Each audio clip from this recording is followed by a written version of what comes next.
How do you build a high-performing culture? This is Culture Architects. Candid conversations with extraordinary leaders sharing their biggest successes, failures, and lessons learned on their culture journeys. Here's David J. Friedman. Welcome back to my conversation with Richard Kopelman, CEO and managing partner at the business advisory and accounting firm Aprio. Last time, Richard shared his journey into the leadership track at Aprio and how opportunities to lead presented themselves during what he called pivotal moments. In this episode, we're going to dive deeper into the company's recent incredible growth and how in that time, culture has been Aprio's secret sauce. So, as you look at your fundamentals, if you had to pick, I get asked this question of me sometimes, if you had to pick your favorite one or two, what would be your favorite fundamentals? You know, it's funny. We ask people when we're coaching them, we ask this question: what do you think are the three you do the best and that you really like? And what are the three that you think you need to work on the most? Which is really interesting. So I like get clear on expectations. I think that's a good one. Speak straight really helps us have those difficult conversations in a kind way. I like be kind. Act with integrity. I know this is more than three, but act with integrity, which is really the basis of the accounting profession. Part of the ethics of being a CPA is integrity. So that one is obviously very, very important to us. Yeah.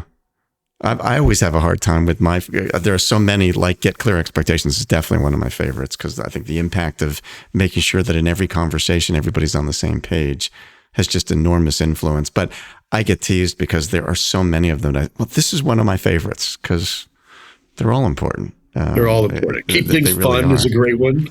Yeah. Yeah. And as I'm sure you've seen over the years, there's a lot of interrelationship among them too, that it's hard to do one without another affecting them. Do you hear team members talk about how the fundamentals have impacted their personal lives?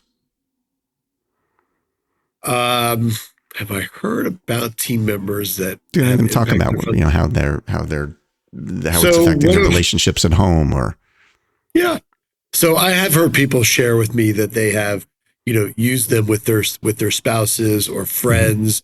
One of our partners, his daughter and my son are good friends. They are just friends, but they talk about sometimes what the fundamental of the week is. That's and great. They'll actually have a dialogue about it, That's which awesome. I really find fascinating.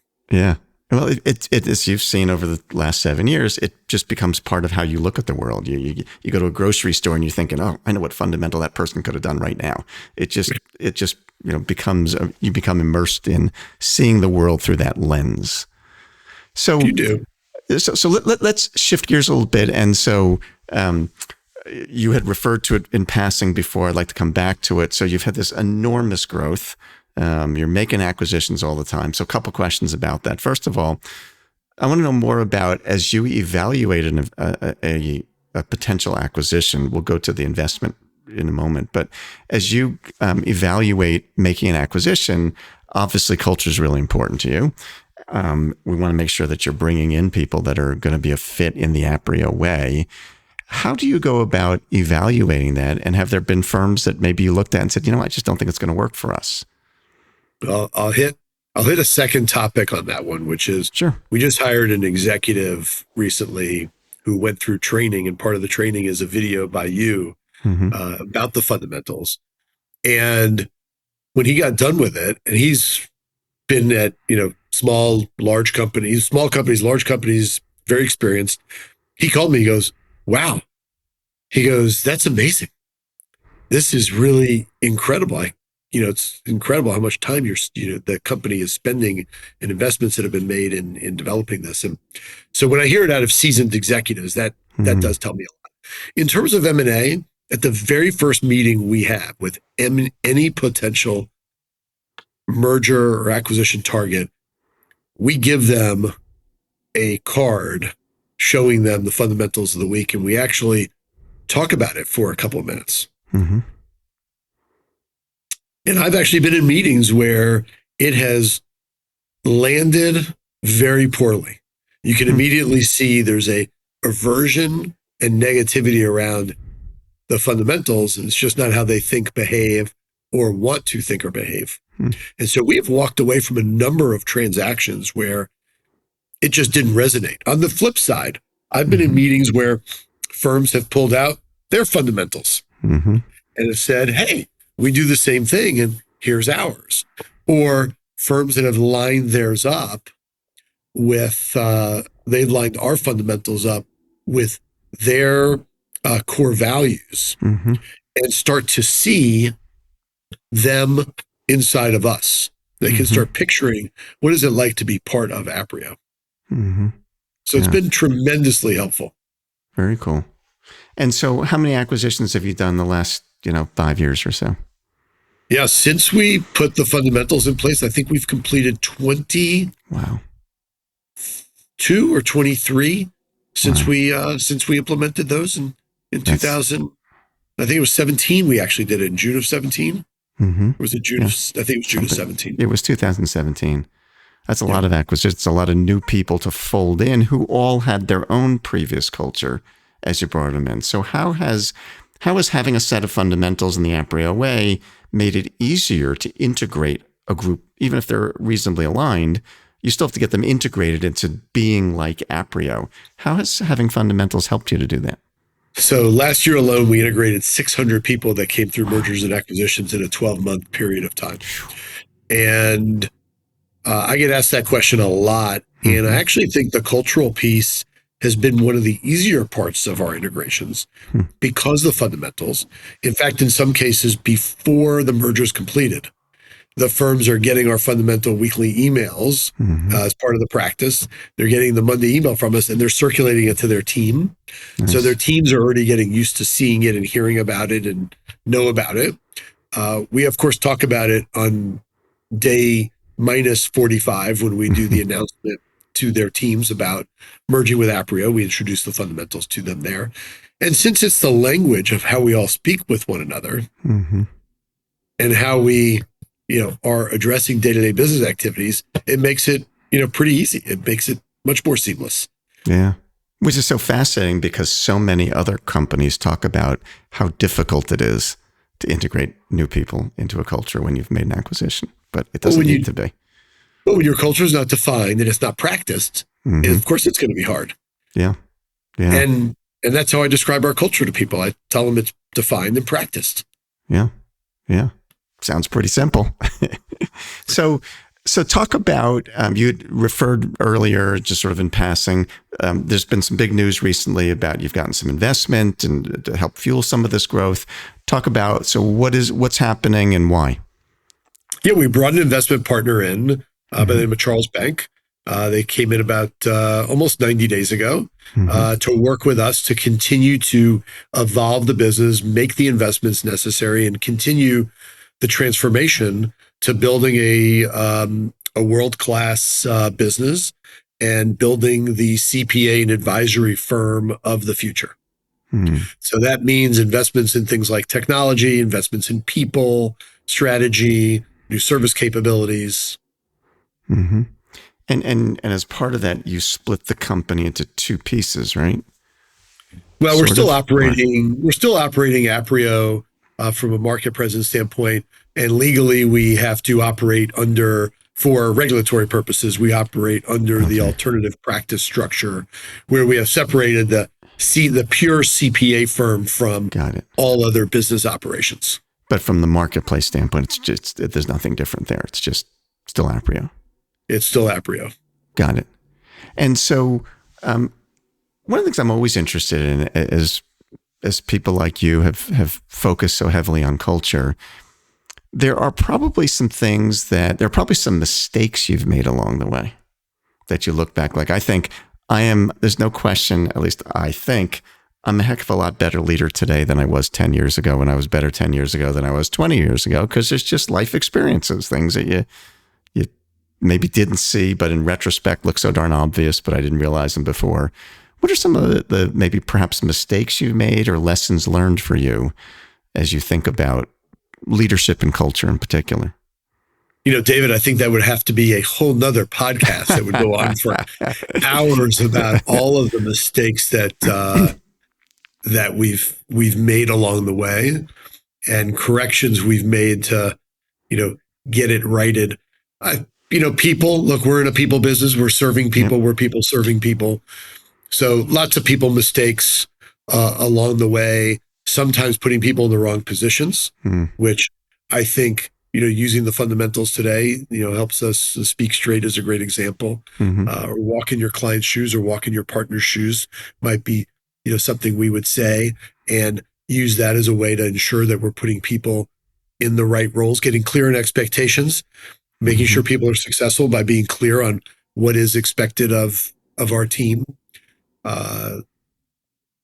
We've had some disruptions in our business because those people were not following, and this was before we had the fundamentals, but they did not follow, in hindsight, when I think about it, people that have left weren't following the fundamentals.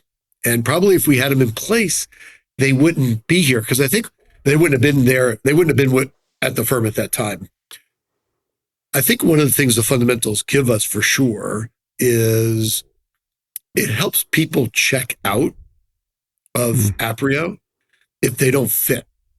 Because people will not stay at a business where the culture is defined and it is the opposite of how they behave. And it's a good thing to eliminate them. It's a great thing. So I think people do self-select out of the business if they don't want to, if they don't see themselves following these fundamentals.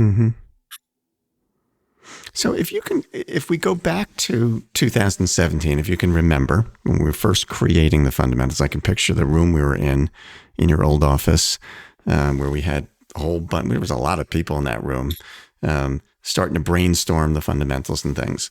And I think about, as they were first introduced, we did lots of those rollout meetings back then.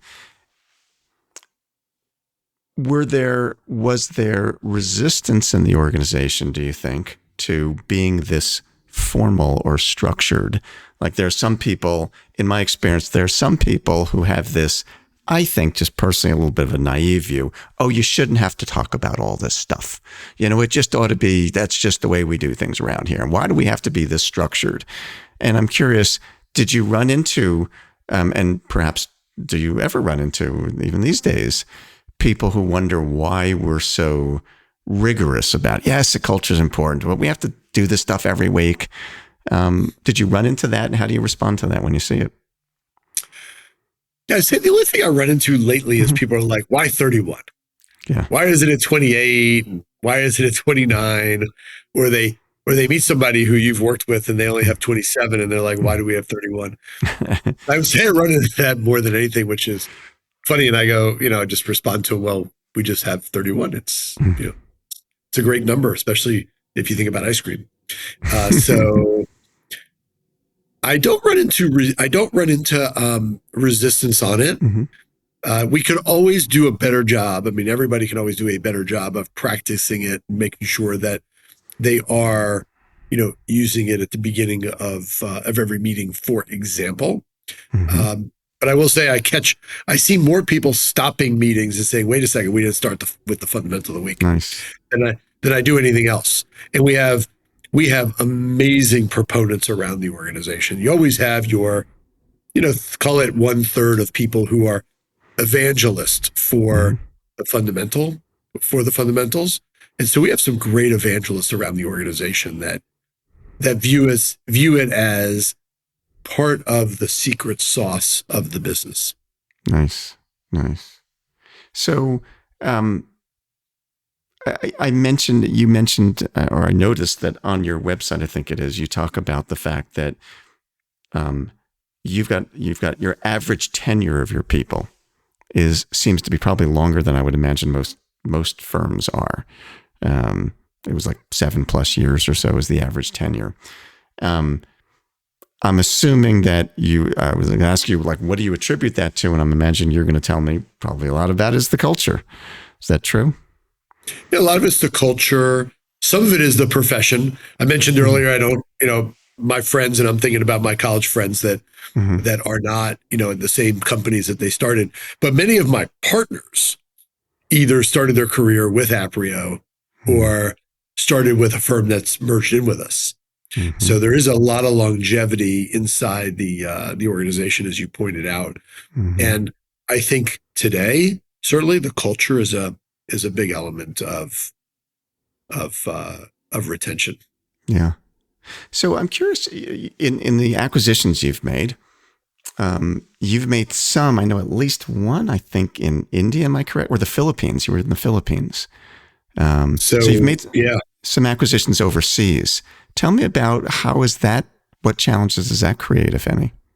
Yeah, just one. So we have really two, actually. So we have two offshore teams, one in the Philippines, that's about 300 people today. And then we have another one in Medellin, Colombia.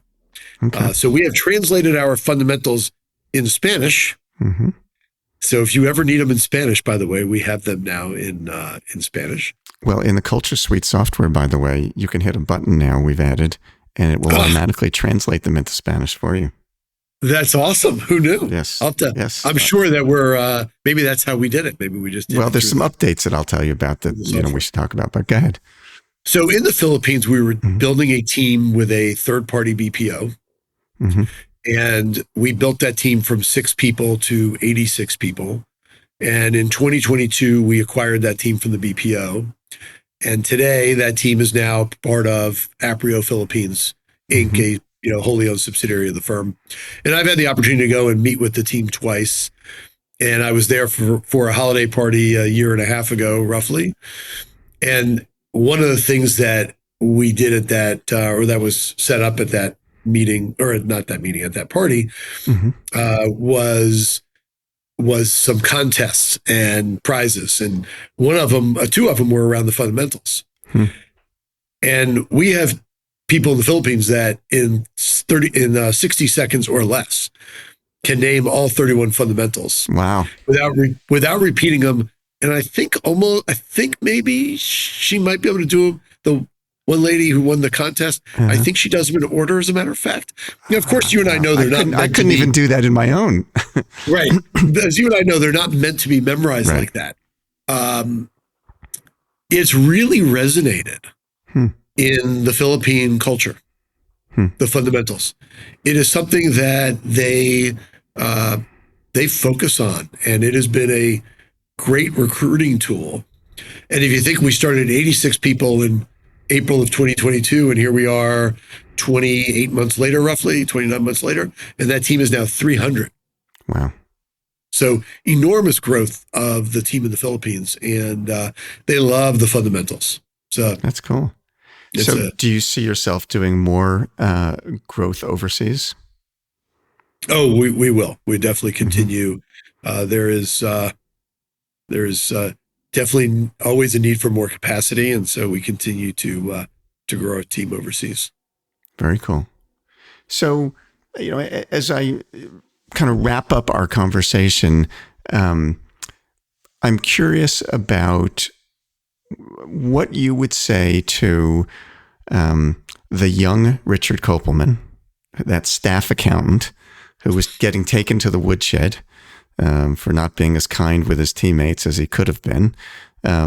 Looking back, if you were talking to that young Richard Kopelman, you were saying to him, here's some lessons, son, that I think are important for you to learn as you go through your career.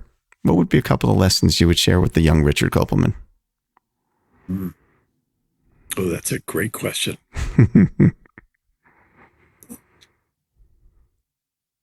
Lessons I would share with the young Richard Kopelman. Tied, David, or not tied to the fundamentals? Either way.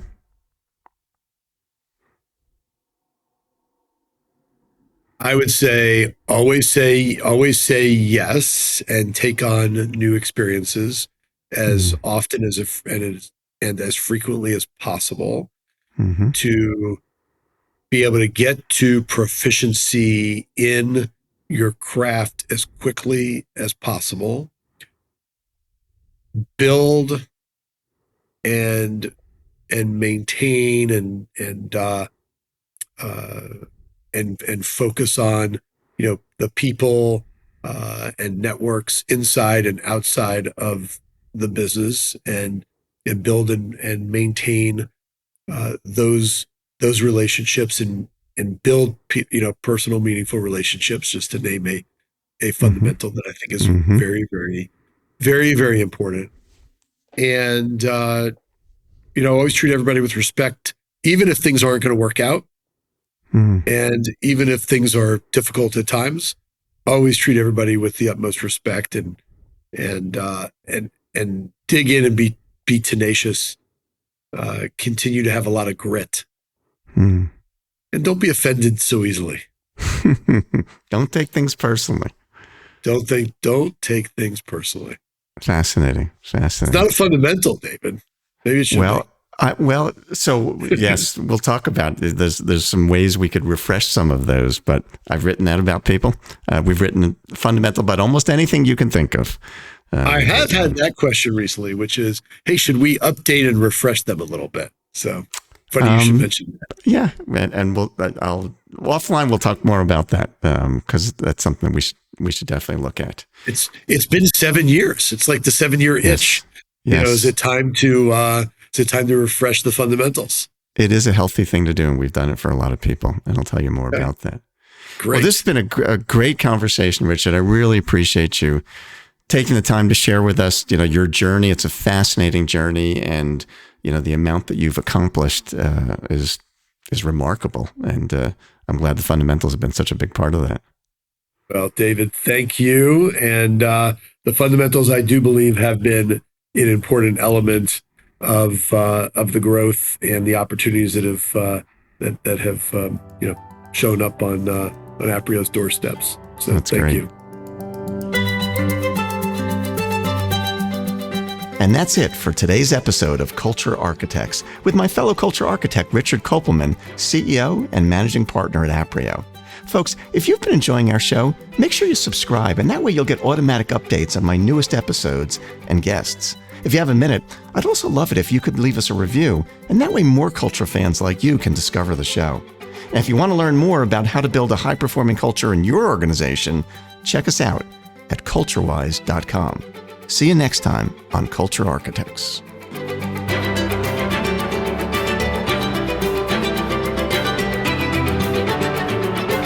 This has been Culture Architects with David J. Friedman. Join us next time for more insights and wisdom from great leaders in all walks of life. To book David for your next event, or to learn more about his writing, speaking, or consulting, go to davidjfriedman.com. Culture Architects with David J. Friedman is a production of CultureWise.